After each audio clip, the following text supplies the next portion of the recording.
Aditi, what would you price your marriage at? Price my marriage? I thought love and marriage were free, and for everything else there was MasterCard. Well, matrimonial lawyers do not agree with you, and the High Court seems to agree with them. Let's just say the Delhi High Court has now made the other woman not just a plot twist, but a party to suit.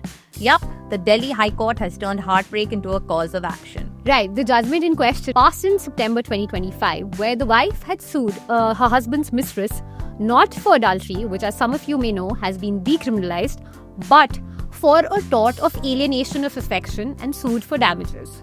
So the wife claimed 4 crores in damages, saying that the defendant led to the breakdown of her marital ties, also which led to the loss of her husband's companionship or loss of consortium.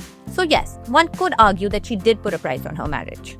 She did, and she made the husband and the other woman parties to the suit, and both of them sought to contend that it would be the family courts who would have exclusive jurisdiction, and where the husband had already filed a petition for divorce.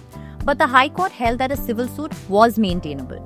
It clarified that while family courts do have jurisdiction over matrimonial matters, however, the cause of action was independent of the marital tie and was due to wrongful interference of a third party, which gave rise to a civil implication.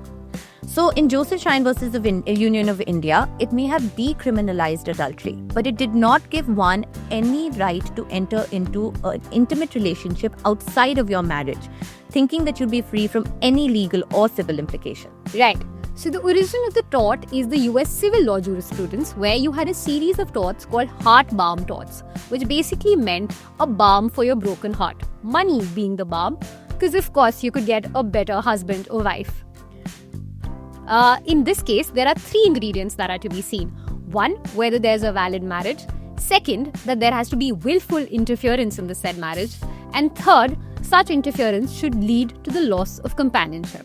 Very interestingly, it was on the plaintiff's spouse to prove that it was due to the defendant's willful and active interference which led to the estrangement. And we all know that's easier to prove than maybe getting our clients to pay their fees on time. Right, we don't want to make this a sad podcast. But what is important and what will be seen is to how do you put a number on an emotional loss or a heartbreak. A 4 crores for a heartbreak? Talk about an inflation adjustment. I think that's pretty cheap given the prices these days. But the suit was basically at a maintainability stage right now. After this, probably questions of what kind of relief can be sought and how is it going to be quantified will follow. But for now, it's a very interesting interplay between personal rights and civil liabilities in India. It's a way of probably seeing how tortious liabilities are evolving in Indian jurisprudence, and maybe they're moving away from car accidents and defamation cases. But the question is, are they moving in the right direction? Because other jurisdictions have done away with such kind of torts and held them too difficult to prove. But while that unfolds, here's hoping that you are not a party to anyone's suit in future. Meanwhile, our matrimonial lawyers are quite happy to have more weapons in their arsenal. Till then, keep your breath sharp and your humor sharper.